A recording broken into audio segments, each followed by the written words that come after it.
Kami bersyukur buat Injil yang memberikan kepada kami kemerdekaan dan kebebasan. Namun Tuhan, kami harus mengakui bahwa acap kali kami melihat diri kami tidak layak, bahkan untuk belas kasihan yang Engkau tumpahkan atas kami. Kami orang yang acap jatuh dalam dosa. Seringkali kami mengecewakan-Mu dengan melakukan apa yang Engkau larang untuk kami lakukan. Dan kami tidak melakukan apa yang Engkau perintahkan untuk kami lakukan. Di dalam pikiran, perasaan, di dalam perkataan, di dalam tindakan kami melukai hati-Mu dengan terus-menerus mengacungkan tinju melawan Engkau. Tuhan, ampuni kami. Ampuni kami. Dan biarlah di dalam belas kasihan Injil Yesus Kristus, di dalam kebaikan dan kemurahan Roh Kudus, kami boleh terus-menerus diperbaharui, dipimpin di dalam perjalanan iman kami, bersinergi dengan Roh Kudus sendiri, sehingga kami boleh menjalani hidup yang pada akhirnya mencapai deifikasi, sebuah teosis, sebuah pengalaman perjumpaan dengan Allah sendiri. Tolong kami Tuhan. Kini kami membaca dan mau merenungkan kebenaran firman-Mu. Bicara pada kami pribadi lepas pribadi, tolong kami mengerti kebenaran firman-Mu. Jauh melampaui keterbatasan manusia, kami ingin mengerti dan ingin memahami. Sehingga kami tahu bagaimana kami harus hidupi jalan persembahan ini. Terima kasih Bapa. Di dalam nama Tuhan Yesus kami berdoa. Amin. Silakan duduk teman-teman.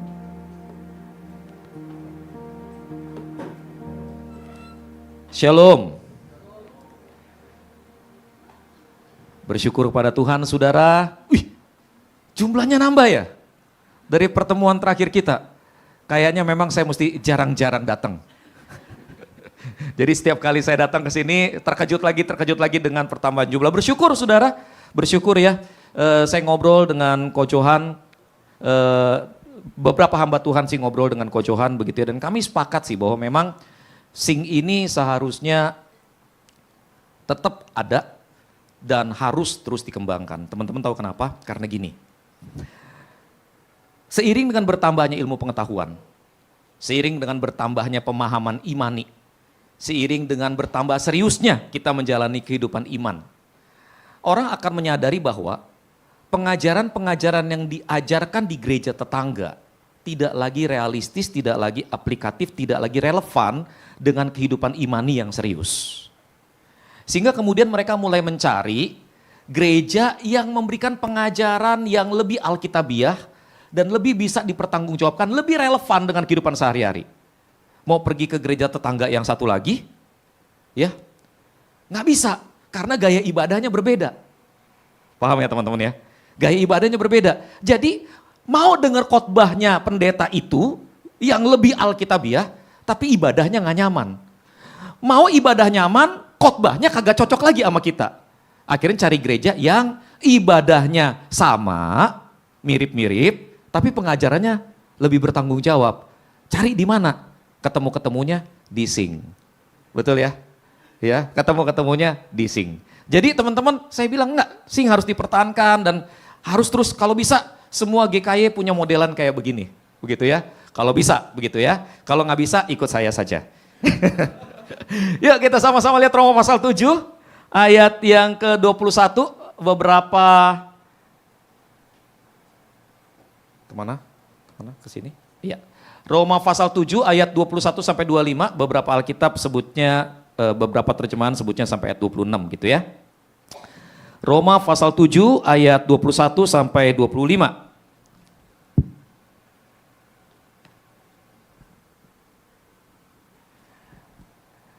Demikianlah aku dapat dihukum ini, jika aku menghendaki berbuat apa yang baik, yang jahat itu ada padaku. Sebab di dalam batinku aku suka akan hukum Allah. Tetapi di dalam anggota-anggota tubuhku aku melihat hukum lain yang berjuang melawan hukum akal budiku, dan membuat aku menjadi tawanan hukum dosa yang ada di dalam anggota-anggota tubuhku. Aku manusia celaka, siapakah yang akan melepaskan aku dari tubuh maut ini? Syukur kepada Allah oleh Yesus Kristus Tuhan kita. Jadi dengan akal budiku aku melayani hukum Allah, tetapi dengan tubuh insaniku aku melayani hukum dosa.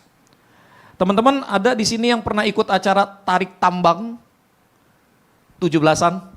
Pernah? Saya ragu sih kalau ngeliat warna kulitnya teman-teman begitu ya. Terlalu putih, terlalu kinclong untuk berpanas-panasan di matahari begitu. Tapi kalau pernah, teman-teman pasti ngerti pergumulannya orang-orang ini, ya. Lomba tarik tambang adalah lomba dua kelompok yang dianggap equal baik tenaga maupun jumlah. Oke ya. Lalu kemudian kedua belah pihak akan saling tarik menarik, bukan saling dorong mendorong, bukan saling menjauhkan, tapi saling tarik menarik sampai kemudian tali pembatasnya bergeser ke pihak kita. Nah ketika tali pembatasnya bergeser ke pihak kita, berarti kita yang menang. Tapi kan gak segampang itu, sono kuat, sini kuat, sono ada taktik, sini ada taktik, wah saling tarik-tarikan. Dan yang menang selalu adalah yang lebih kuat, yang lebih cerdas, dan yang lebih kompak. Dengan kata lain, di antara dua kekuatan yang equal, pemenangnya adalah orang yang punya tips-tips, punya triks-triks tersendiri. Betul ya teman-teman ya? Nah teman-teman, di dalam kehidupan rohani kita mengalami pergumulan yang sama. Berapa banyak di antara teman-teman yang serius ya, yang serius? Ada berapa banyak di antara teman-teman yang serius dengan kekristenan teman-teman? Serius dengan proses untuk mengasihi Allah, tapi kemudian di dalam perjalananmu kau mendapati bahwa kau gagal, kau jatuh di lubang yang sama. Nggak usah angkat tangan, saya tahu mukanya. Ada pepatah mengatakan, orang buta tidak akan terantuk di tempat yang sama untuk yang kedua kalinya. Ada yang mengatakan bahwa bahkan keledai tidak akan jatuh di lubang yang sama untuk yang kedua kalinya. Kita di dalam keberdosaan kita terantuk di tempat yang sama berulang kali, jatuh di lubang yang sama berulang kali, bangkit dari tempat yang sama berulang kali, jalan dari tempat yang sama berulang kali. Betul atau betul? Dan orang yang serius dengan kekristenannya, orang yang serius dengan spiritualitasnya, merasa lelah. Lelah minta ampun, lu gila gak? Kita sering jatuh sampai kita lelah. Lelah untuk minta ampun, bukan lelah jatuh. Betul? Kenapa kita nggak lelah jatuh, kita malah lelah minta ampun? Karena kita tahu, setelah minta ampun kita akan jatuh lagi. Betul? And how do you think about it? How do you feel about it? Do you like it? Do you like it? Apakah teman-teman ketika jatuh di dalam dosa yang sama berulang-ulang, you like it? Ya, dosa kita masing-masing dosa yang bisa dinikmati, bukan? Iya dong. Kalau enggak kan kita nggak lakukan berulang-ulang. Seolah-olah myelin otak kita terhadap dosa itu sudah bertumpuk begitu tebal sehingga untuk mengikisnya kembali jadi sesuatu yang tidak mungkin. Seolah-olah kita tahu kita selalu tergoda pada kenikmatannya. Tapi masalahnya begini teman-teman. Kenikmatan dosa bukan sesuatu yang selalu kita inginkan. Betul? Ketika kita mencium gejala kita akan jatuh ke sana, hati kita udah aduh. So we try so hard not to fall in that kind of sin for the second, for the third time. No.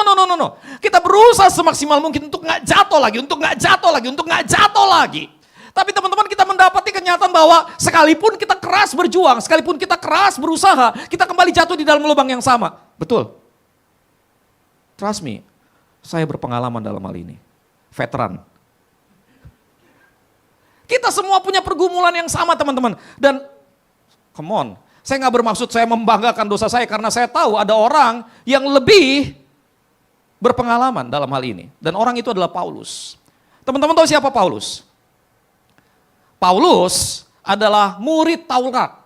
Murid Taurat. First of all, he is the disciple, he was the disciple of the Torah. Dia murid Taurat. Di dalam Taurat dia berkata begini, mengenai Taurat, aku dari mazhab yang paling keras. Di dalam mentaati hukum Taurat, aku tidak bercacat. Lalu kemudian di dalam perjalanan imannya teman-teman dia menjadi murid Kristus. Ketika dia menjadi murid Kristus, apakah kemudian dia menjadi terlena lalu kemudian dia dengan sengaja jatuh dalam dosa? Jawabannya nggak mungkin. Nggak mungkin.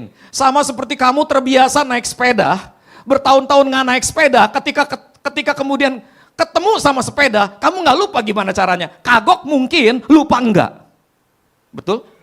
Jadi Paulus setelah dia berada di dalam Kristus sekalipun, dia tidak melupakan disiplin yang selama ini sudah membangun hidupnya. Dengan kata lain teman-teman, Paulus adalah orang yang mengenal kebenaran, yang tahu kebenaran, yang mengenal Yesus, dan terbiasa hidup di dalam disiplin rohani yang ketat. Dan inilah perkataan orang itu. Paulus sendiri berkata, jika aku menghendaki berbuat apa yang baik, yang jahat ada padaku. Di dalam batinku aku suka akan hukum Allah, tetapi di dalam anggota-anggota tubuhku aku melihat hukum lain yang berjuang melawan hukum akal budiku dan membuat aku menjadi tawanan hukum dosa yang ada di dalam anggota tubuhku. Saudara lihat ini, pertentangan yang ada di dalam hatinya, pergulatan yang ada di dalam hidupnya.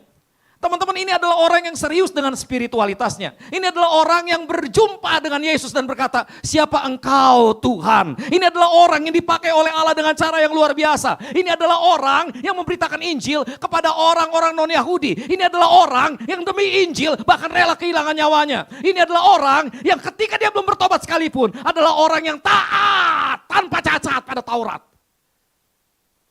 Nobody as perfect as he was.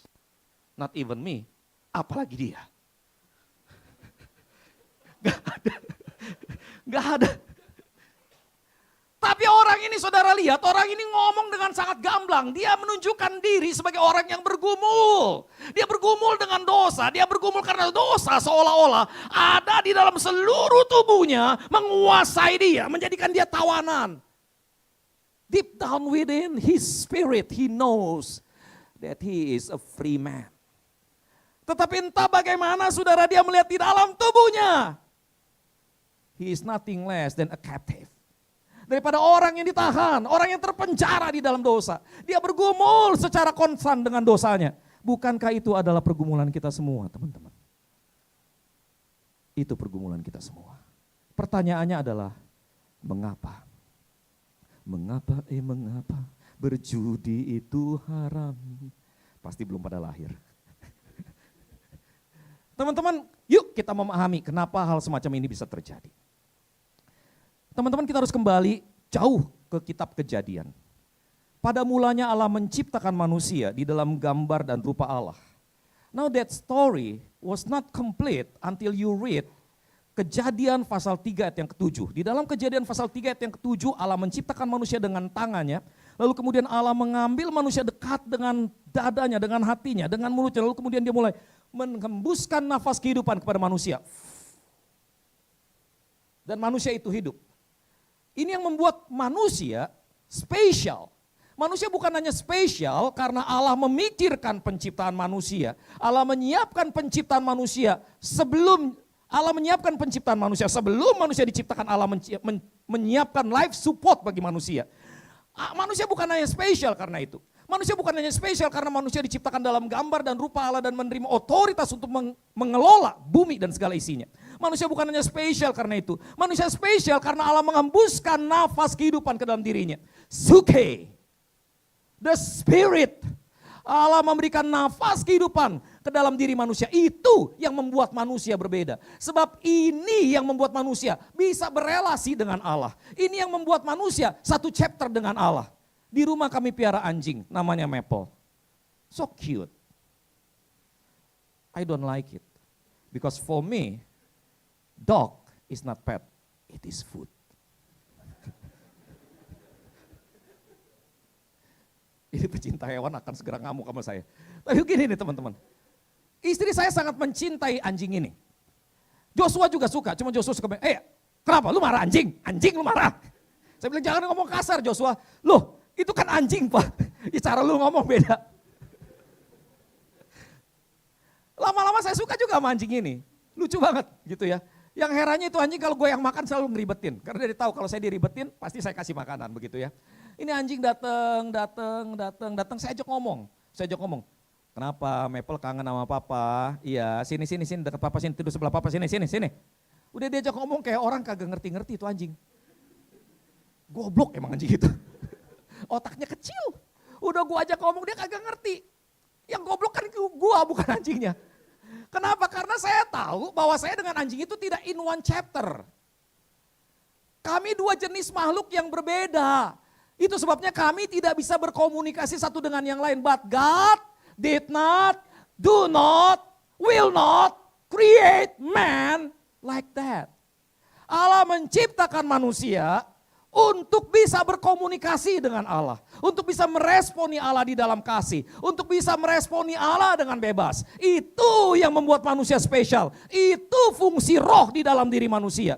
So the most important component in our life, in our body, is not our body itself. The most important component in our life is our spirit.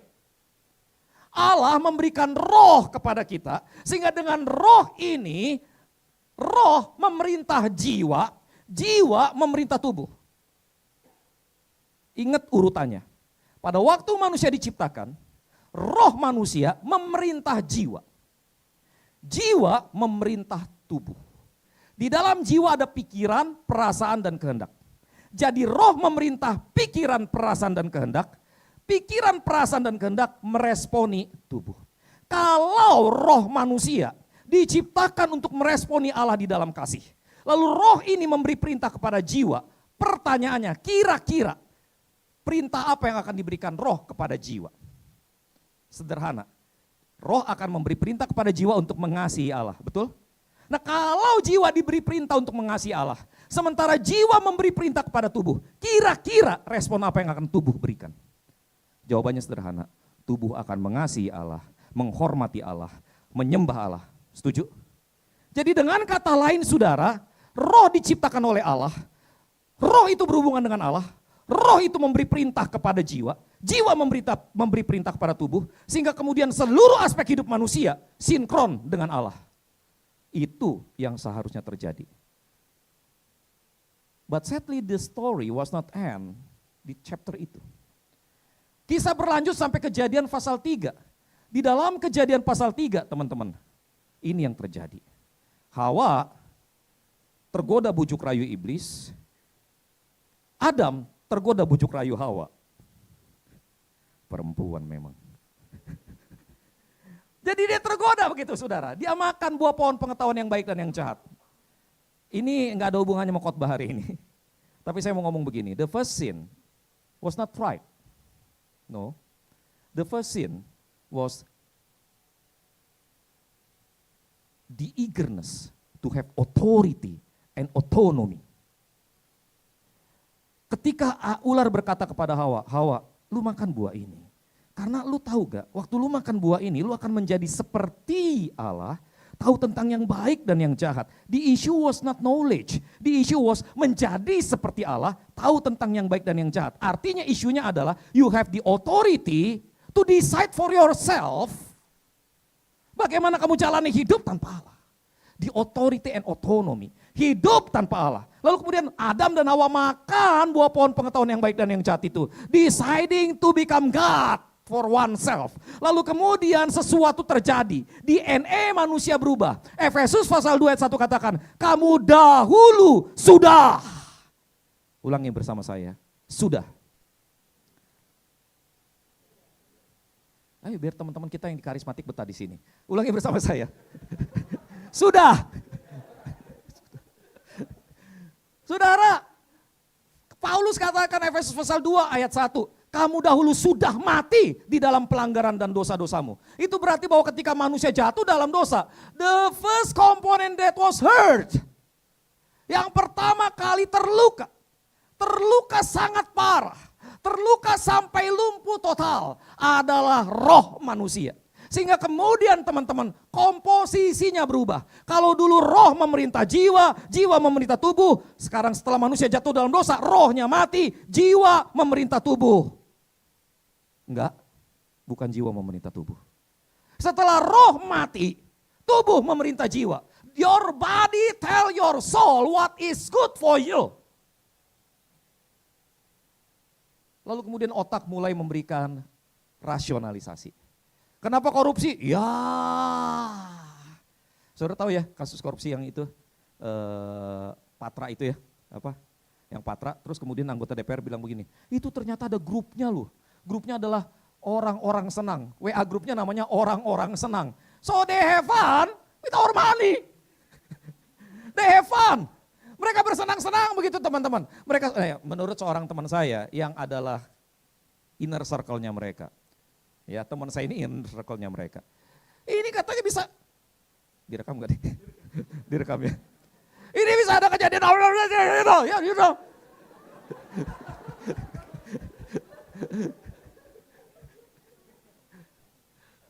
Dan udah sampai kesenangan begitu ya. Lalu kemudian kalau misalnya ditanya, kira-kira kalau ditanya, skenario-nya akan bagaimana? Why did you do that? Ya, because everybody do that. Why did you do that? Come on, ini kan sudah dari zaman antah barantah sudah begini, saya cuma meneruskan tradisi. So there is rasionalisasi, betul gak? Ada rasionalisasi, itu yang terjadi dengan dosa, itu yang terjadi dengan manusia ketika jatuh dalam dosa. Rohnya mati, tubuh menguasai jiwa. Jiwa merasionalisasi, roh semakin ditekan, roh semakin menderita. Ini kondisi kita. Itu sebabnya, sebaik apapun manusia, selama dia berada di fase ini, dia gak akan pernah bisa sampai ke dalam kerajaan Allah. Gak bisa. Karena dia ada dalam siklus kematian yang terus menerus berputar, menguasai dirinya. Tambah lama, tambah dalam, tambah lama, tambah jatuh. But, gladly the story didn't stop there. Lihat saudara, firman Tuhan berkata, Paulus berkata, aku manusia celaka. Siapakah yang akan melepaskan aku dari tubuh maut ini? Syukur kepada Allah oleh Yesus Kristus Tuhan kita. Aku manusia celaka, siapa yang melepaskan aku dari tubuh maut ini? Apa yang dimaksud dengan tubuh maut? Salah satu cara orang Roma menghukum mati tahanan kasus yang berat, bukan cuma dengan disalib. Salah satu cara orang Roma menghukum mati tahanan kasus berat adalah dengan mengikatkan tubuh orang itu dengan jenazah yang udah busuk 3 atau 4 hari. Mulut ketemu mulut, hidung ketemu hidung, mata ngeliatin bangke, lama-lama dagingnya meleleh, digerogotin sama belatung, terus bau busuknya masuk ke hidung, masuk ke mulut, masuk ke hidung, bakteri-bakteri masuk hidung, masuk mulut, masuk hidung, masuk mulut, lalu kemudian dia ketakutan, jantung berdegup keras, wah itu kombinasi 3 racun mematikan, mati dia betulan. Tapi matinya nggak langsung, matinya pelan-pelan. Itu yang disebut dengan tubuh maut. Membunuh, udah pasti mati, tapi membunuhnya pelan-pelan. Paulus berkata, siapa yang melepaskan aku dari tubuh maut ini? Syukur kepada Allah oleh Yesus Kristus Tuhan kita. Apa yang Yesus lakukan saudara? Yang Yesus lakukan adalah menyelamatkan kita dari hukuman dosa. Yang Yesus lakukan adalah memulihkan hubungan kita dengan Allah. But for the sake of our context today, Yesus melahirkan kita kembali. Ini yang penting saudara. Iman kepada Injil itu melahirkan kita kembali. Nah teman-teman yang terkasih di dalam Tuhan, ini yang terjadi sebelum kita diselamatkan oleh Injil. Sebelum kita diselamatkan oleh Injil, tubuh memerintah jiwa. Tubuh memerintah jiwa, tidak ada hubungan apapun dengan Allah. Tidak ada hubungan apapun dengan Allah. Tapi setelah kita percaya pada Yesus, tubuh diperintah oleh jiwa, jiwa berhubungan dengan Allah. Lihat. Ini kelahiran kembali. Jadi di dalam kelahiran kembali yang terjadi adalah ketika Anda semua dilahirkan kembali, yang terjadi adalah rohmu hidup kembali. Sehingga rohmu memiliki potensi untuk memerintah jiwamu dan jiwamu memberi perintah kepada tubuhmu. Sampai di titik ini kita semua tidak akan jatuh dalam dosa. Amin. Haleluya. Tidak ada. Karena memang bukan itu yang terjadi, bukan? Ya enggak? Kita semua percaya kita sudah dilahirkan kembali. Kalau kita semua sudah dilahirkan kembali berarti skenario-nya harus kayak gini. Pertanyaannya, kenapa nggak kejadian kayak gini? Masalahnya ada di sini. Teman-teman, sekali lagi saya ingatkan teman-teman bahwa Paulus berbicara di dalam konteks dia orang yang sudah diselamatkan. Jadi orang yang sudah diselamatkan tetap bergumul dengan dosanya. Nah sekarang saya ingin mengajak teman-teman berpikir sejenak begitu ya. Dari tadi udah mikir kan ya. Ini sebut aja namanya Acong. Si Acong percaya Injil Yesus Kristus, si Acong dilahirkan kembali. Oke ya. Sebelum si Acong dilahirkan kembali, dia orang berdosa atau bukan? Halo? Orang berdosa atau bukan? Orang berdosa. Sebelum dia diselamatkan oleh Injil, bisa gak dia menyelamatkan dirinya sendiri? Enggak. Acong sebelum kenal Yesus, adalah orang berdosa, tidak dapat menyelamatkan diri sendiri. Oke ya? Oke. Sekarang Acong sudah terima Yesus. Ini sesudah wilayah di mana dia sudah terima Yesus. Oke ya, dari sini ke sini. Sekarang pertanyaan saya, di wilayah ini setelah Acong terima Yesus, dia orang berdosa atau bukan? Halo? Ini bukan pertanyaan jebakan. Orang berdosa atau bukan? Orang berdosa. Di wilayah ini, Acong bisa gak menyelamatkan dirinya sendiri tanpa Yesus? Halo? Tidak bisa. Jadi apa yang beda? Apa yang beda? No, that your answer is correct. Jawaban Anda benar. Sebelum seseorang menerima Yesus sebagai Tuhan dan Juru Selamat, dia adalah orang berdosa yang tidak bisa menyelamatkan dirinya sendiri. Setelah seseorang menerima Yesus sebagai Tuhan dan Juru Selamat, dia adalah orang berdosa yang tidak bisa menyelamatkan dirinya sendiri. Jadi teman-teman, apa yang berbeda? Yang berbeda adalah saya orang berdosa yang rohnya dipulihkan. Saya orang berdosa yang status saya diubahkan. Saya orang berdosa yang secara hakiki, esensial saya diubahkan. Saya memiliki hak untuk masuk ke dalam kerajaan Allah karena iman saya kepada Yesus Kristus. Dengan kata lain, saya adalah orang yang pasti diselamatkan. Tetapi saya masih ada di dalam proses menuju kelahiran baru. Yuk baca di bawahnya, dibawa kebaca. Dibawa kebaca, oke. Roh kita, atau dengerin saya, ya dengerin saya. Ini kondisinya setelah kita percaya Yesus, setelah kita dilahirkan kembali. Roh kita sudah dilahirkan kembali. Katakan bersama-sama, sudah. Ayo dong yang lebih keras dikit. Sekali lagi biar orang karismatik seneng. Sangkanya gereja ini gereja dia. Gitu. Roh kita sudah dilahirkan kembali. Katakan bersama-sama, sudah. Jiwa kita sedang diperbaharui. Katakan bersama-sama, sedang.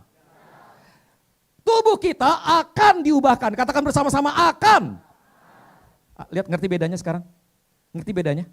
Rohmu dilahirkan kembali tanpa kau melakukan apapun untuk diselamatkan. Gak ada.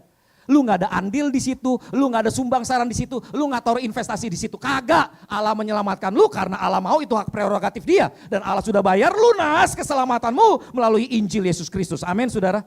Masalahnya roh itu diselamatkan blok begitu aja. Tapi jiwamu ada dalam proses, pikiranmu, perasaanmu, kehendakmu. Itu harus diproses. Kenapa? Karena kau masih ada di dalam dunia ini. Tubuhmu masih ada di dalam dunia ini. Kau masih berinteraksi dengan manusia dunia ini. Nah masalahnya adalah jiwa kita memang pikiran kita, perasaan kita, kehendak kita terkontaminasi. Terkontaminasi oleh apa? Core value dan world view yang berbeda. Contoh, kemarin saya khotbah di sebuah komisi pemuda, sebuah gereja. Minggu lalu. Khotbah tentang mujizat. Saya bilang begini, Allah yang melakukan mujizat, amin. Amin. Allah hadir, tanda Allah hadir, maksudnya gini, Allah hadir, karena Allah hadir maka mujizat itu ada, amin. Amin. Kapan terakhir kali gereja kita mengadakan kebaktian kebangunan rohani khusus kesembuhan ilahi? Udah lama enggak ya? Iya enggak ada ya, kayaknya enggak pernah ya. Tidak ada kesembuhan ilahi, tidak ada mujizat kesembuhan ilahi, tidak ada. Kalau begitu di gereja ini tidak ada Allah. Amin. Amin. Kalau di gereja ini tidak ada Allah berarti selama ini kau memuji berhala, kau pengikut berhala, ya amin. Amin. Sih, saya marah langsung di situ, wah sumbu saya langsung habis. Nggak pakai sumbu pendek, saya bilang goblok bener jadi orang Kristen. Lu selama ini jadi orang Kristen ngapain? Allah melakukan mujizat. Allah melakukan mujizat. Oke? Tapi ketika mujizat tidak ada, tidak berarti Allah tidak hadir di situ. Come on. Kalau kemudian kita terapkan itu ke GKY, ke Sing misalnya begitu ya. Di Sing tidak ada mujizat. Pernah gak? Nggak pernah ya? Nggak pernah ya? Lo orang lumpuh berjalan, nggak ada ya? Yang ada adalah orang lumpuh melihat orang buta berjalan. Amin. Itu yang terjadi di gereja kita kan ya. Nah terus udah gitu kemudian saya bilang begini, di GKY Puri, di Sing khususnya, Allah tidak hadir. Tidak ada Allah di situ karena tidak pernah ada mujizat. Come on. Tapi kan konsep di dunia ini, di gereja-gereja saat ini adalah, kalau di gereja itu tidak berbahasa roh berarti tidak ada Roh Kudus. Kalau di gereja itu tidak ada mujizat berarti tidak ada Roh Kudus. Kalau di gereja itu orangnya tidak diberkati berarti tidak ada Roh Kudus. Kalau lu gak punya Lamborghini, lu gak punya Ferrari, lu gak punya uling. Roh Kudus tidak memberkati lu. Itu konsep yang ditanamin selama ini. Dan konsep itu celakanya adalah konsepnya Napoleon Hill, think and grow rich. Konsep itu lekat di dalam gereja, come on. Tapi itu cara kita jalani hidup, betul gak? Lu memberi perpuluhan karena apa? Memberi perpuluhan karena apa? Tenang, jangan khawatir salah jawabannya karena saya tahu Anda tidak memberi perpuluhan.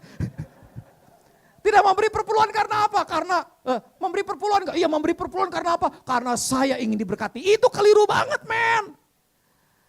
Lu memberi perpuluhan karena kalau nggak ada perpuluhan listriknya nggak nyala, AC-nya kagak nyala. Lu ibadah kipas-kipas.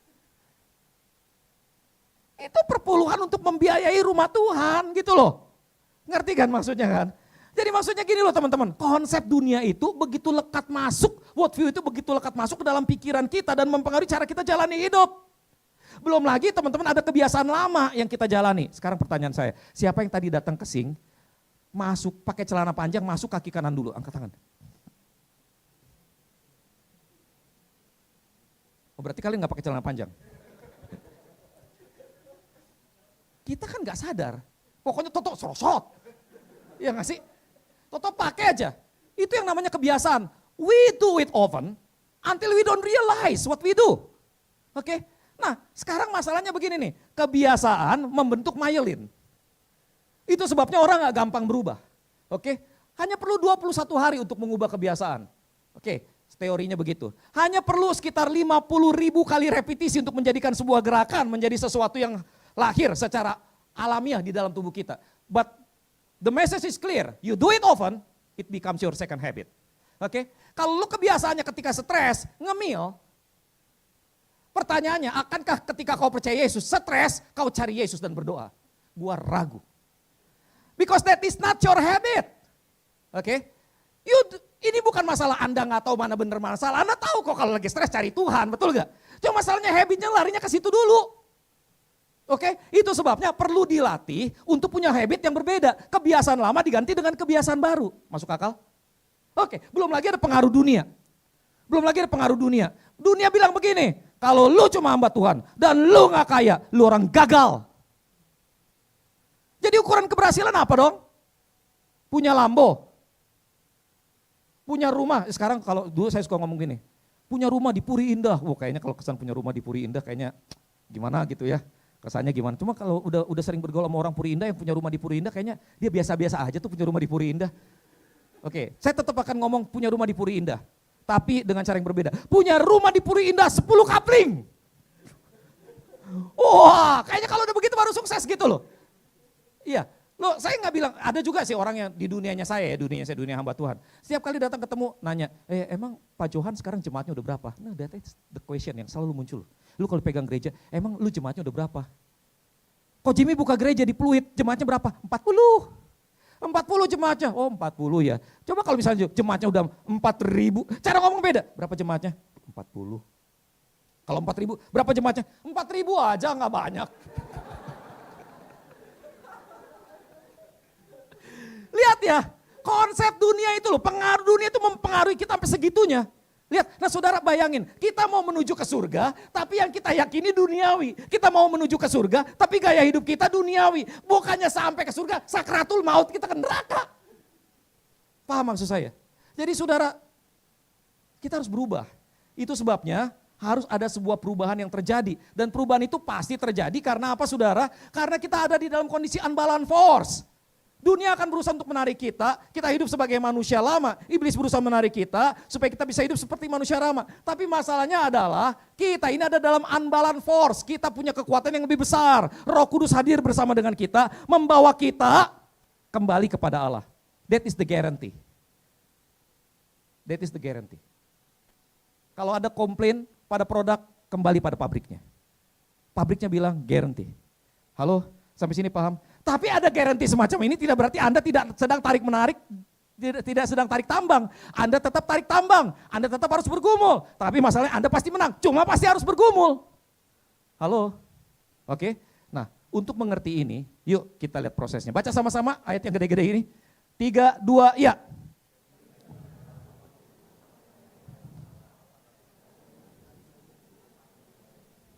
Oke, dalam bahasa aslinya, jadi dengan akal budiku aku melayani hukum Allah, tetapi dengan tubuh insaniku hukum dosa. Ya, nggak ada kata melayani dalam bahasa aslinya. Cuma memang grammarnya mengizinkan ada penggunaan dua kata melayani. Oke ya, grammarnya mengizinkan. Tapi dalam bahasa aslinya kata melayani yang kedua nggak ada. Nah saudara, kita kalau ngeliat ini cenderung berpikir begini, loh kalau gitu gua harus melayani hukum dosa dong. No, nggak melayani hukum dosa. Melayani bukan isunya. Isunya adalah hukum dosa. Kenapa Paulus ngomong tentang hukum dosa? Maksudnya Paulus begini nih. Ketika manusia jatuh dalam dosa, dosa sudah ada di dalam diri manusia. Dosa menjadi bagian integral dengan diri manusia. Dosa ada di dalam DNA manusia. Oke ya. Dosa ada dalam DNA manusia. Masalahnya adalah dosa itu rasanya biasa-biasa aja karena nggak ada tolak ukurnya. Nah ketika Allah memberikan tolak ukurnya which is Taurat, dosa langsung kelihatan sebagai dosa. Dan dosa bukan hanya kelihatan sebagai dosa, menarik begini teman-teman. Roma pasal 7, Roma pasal 8 ketika bicara mengenai dosa, dosa bukan objek, dosa jadi subjek. Jadi dosa di dalam penggunaan kalimatnya bersifat personifikasi. Paham ya? Seolah-olah dosa itu punya pikiran yang bisa menguasai kita. Dia dosa seperti satu kekuatan yang memang memperbudak kita. Jadi maksudnya Paulus begini nih, di dalam tubuh saya ini, suka atau nggak suka, mau atau nggak mau, ada dosa memang di dalam tubuh saya, dan dosa itu bekerja dengan sangat kuat. Maksudnya melayani hukum dosa artinya saya harus meresponi dosa yang ada di dalam tubuh saya dengan cara yang sepantasnya. Paham ini? Oke. Itu sebabnya tadi saya katakan begini. Ketika kita percaya pada Yesus, roh kita sudah dilahirkan kembali, jiwa kita sedang diperbaharui, tapi tubuh kita akan diubahkan sama sekali. Artinya tubuh kita ini tetap gak ada kompromi. Punya kecenderungan kuat pada dosa dan pasti mati karena dosa. Pasti harus mati. Gak ada kompromi. Oke ya? Nah ini yang terus berusaha untuk menguasai kita. Jadi dengan kata lain yang dimaksud dengan tubuh insaniku aku melayani hukum dosa, maksudnya Paulus adalah tubuhku bagaimana caranya meresponi dosa dengan cara yang tepat. Paham? Yuk kita lebih kasih lihat di sini. Kita kan sudah mengalami kejatuhan. Semua manusia jatuh dalam dosa, binasa di dalam dosa. Tapi Injil menghidupkan kita kembali, kita dilahirkan kembali. Dan kita ada dalam perjalanan menuju ke arah theosis. Theosis ini di dalam bahasa Inggrisnya deification, artinya pengilahian. It means that all of us is going to be deity. Oke? Bingung? Simpelnya begini. Allah akan ada di dalam kamu, kamu ada di dalam Allah. Halo? Artinya hubungan saling tinggal, hubungan yang intim, hubungan yang akrab, hubungan yang dalam, begitu rupa sampai kau semakin menyerupai Allah. Amin. Menyerupai Allah maksudnya gimana? Seperti saya. Jenggotan. Tidak seperti ini. Karena Yesus kan jenggotan. Enggak, itu jok bapak-bapak, enggak lucu sih. Tapi ini adalah tujuan akhir dari spiritualitas kita. Jadi gini teman-teman. Tujuan akhir dari spiritualitas kita bukan menjadi lebih baik. Karena untuk jadi baik Anda nggak perlu Injil Yesus Kristus. Untuk jadi lebih baik Anda perlu PMP, Pendidikan Moral Pancasila. Setuju? Anda lihat ya, kadang-kadang ketika Anda bergaul di jalanan, kayak saya dulu bergaul di jalanan, teman saya jualan ganja begitu ya. Kami satu geng 13 orang, semuanya jualan ganja, hidupnya dari ganja begitu teman-teman. Cuma saya nggak ngeganja. Oke? Mereka sangat loyal, sangat setia. Gue punya teman di gereja dikit-dikit mau tusuk gue dari belakang. Untuk baik lu gak perlu Injil, untuk baik hanya lu perlu bermoral. Jadi tujuan spiritualitas bukan jadi orang baik. Tujuan spiritualitas kita yang tertinggi adalah menjadi semakin menyerupai Yesus Kristus. Amin. Menjadi semakin menyerupai Yesus Kristus. Itu sebabnya Paulus berkata di dalam Kolose, tanggalkan manusia lama, kenakan manusia baru yang terus menerus diperbaharui menurut gambar kaliknya. Jadi kita ada dalam proses terus menerus diperbaharui menjadi semakin menyerupai Sang Pencipta. Nah proses ini tidak gampang, kita mengalami jatuh bangun. Nah di dalam titik ini teman-teman kita harus bersinergi dengan Roh Kudus. Kita dipanggil untuk menyangkal diri dan memikul salib. Tapi di saat yang bersamaan itu bukan dengan kekuatan kita harus melakukannya dengan kekuatan Roh Kudus. Itu sebabnya di dalam teologi ortodoks timur disebut sebagai sinergia. Atau bekerja sama, Roh Kudus bekerja sama dengan kita untuk menjadikan kita semakin menyerupai Kristus. Nah, apa bagian kita? Bagian kita adalah disiplin rohani. Sorry, di usia saya yang 25 tahun ini saudara, saya ngerti banget bahwa disiplin itu menghasilkan hal yang berbeda. Teman-teman tahu kan ya,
Gambar apa?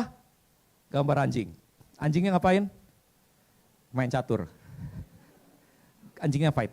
Menurut teman-teman, anjing mana yang menang? Anjing hitam atau anjing putih?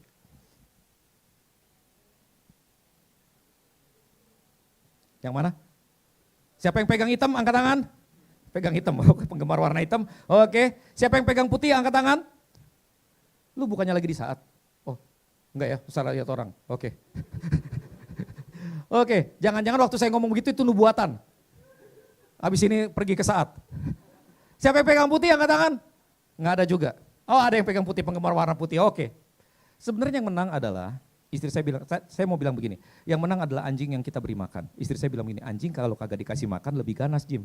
Oh ya benar juga ya. Intinya begini, anjing yang menang adalah anjing yang dilatih dan diberi makan dengan tepat. Anjing yang kalah adalah anjing yang dilemahkan perlahan-lahan.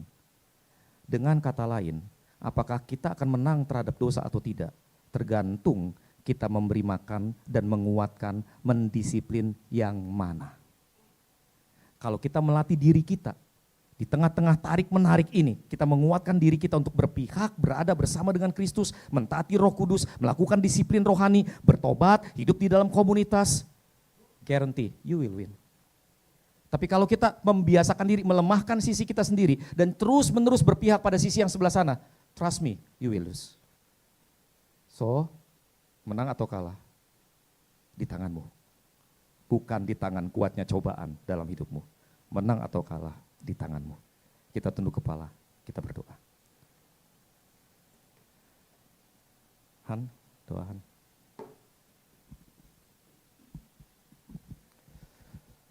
Mari kita tenangkan hati kita. Dan kita boleh mengoreksi diri kita. Sejauh apa kita menerima anugerah yang Tuhan berikan. Dan bagaimana kita menjalani hari-hari kita. Menjalani hidup kita di dalam anugerah itu. Bagaimana kita setiap harinya bangun dari tempat tidur, melakukan aktivitas.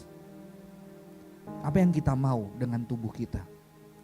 Apakah kita melatih disiplin untuk berbuat yang benar, berbuat adil, meneriakkan kebenaran di tengah ketidakbenaran, berpendirian teguh di tengah yang tidak teguh, sekalipun resikonya kita dianggap orang aneh, melakukan kasih di tengah ketidakpedulian. Bagaimana disiplin kita, dan ketika kita belum melakukan itu, marilah kita datang kepada Tuhan dengan sebuah janji, tentunya dengan anugerahnya. Tuhan, terima kasih untuk anugerah-Mu. Kembali kuat kuasa Roh Kudus boleh menguatkan kami besok, hari ini, ketika bangun. Biarlah tubuh kami dilatih setiap harinya untuk meneriakkan kasih kebenaran dimanapun kami berada. Sehingga orang juga bisa melihat, bukan hanya orang, kami juga bisa melihat bagaimana kedahsyatan, kuasa kasih-Mu, karya-Mu di dalam keseharian kami. Kalau kami bisa melihat kedahsyatan perbuatan yang buruk, kejahatan, ketidakadilan di sekitar kami, biarlah kami bisa menyaksikan melalui Tuhan bekerja melalui setiap kami, teman-teman kami, anggota komunitas kami. Ada kasih yang ditegakkan, ada kebenaran yang ditegakkan, kasih yang dinyatakan, keadilan yang disuarakan di setiap tempat. Sehingga kami bisa mengatakan, kami lebih dari pemenang bersama Tuhan di dalam setiap kehidupan kami berjuang. Terima kasih Tuhan, Engkau menyadarkan melalui kebenaran firman Tuhan. Kejahatan nyata terlihat setiap harinya. Ketiadaan kasih nyata terlihat setiap harinya. Dosa yang merusak sistem keluarga, dosa yang merusak sistem pekerjaan, sistem pendidikan, dosa yang merusak dunia nyata secara tubuh kami. Tapi biarlah kami bersama dengan kuat kuasa Roh Kudus-Mu, bersama dengan Engkau Kristus, bersama-sama yang Engkau 2000 tahun lalu menyatakan kasih yang nyata, kebenaran yang tetap dinyatakan. Biarlah kami bersama-sama bisa menyaksikan melalui apa yang Kau kerjakan di dalam tubuh kami, melalui teman-teman kami, melalui orang-orang percaya di dunia ini. Ada orang yang masih bisa melihat kebenaran dan kasih dan keadilan-Mu di dunia ini. Ampuni kami Tuhan, kalau kami terlena, kami terlalu memberi makan hidup kami menjadi sama Tuhan. Kami menjadi sama, kami tidak berani bersuara berbeda. Kami sembunyi, kami jadi pengecut karena kami takut ditolak. Kami membutuhkan penerimaan. Ampuni kami Tuhan, dan kiranya anugerah Tuhan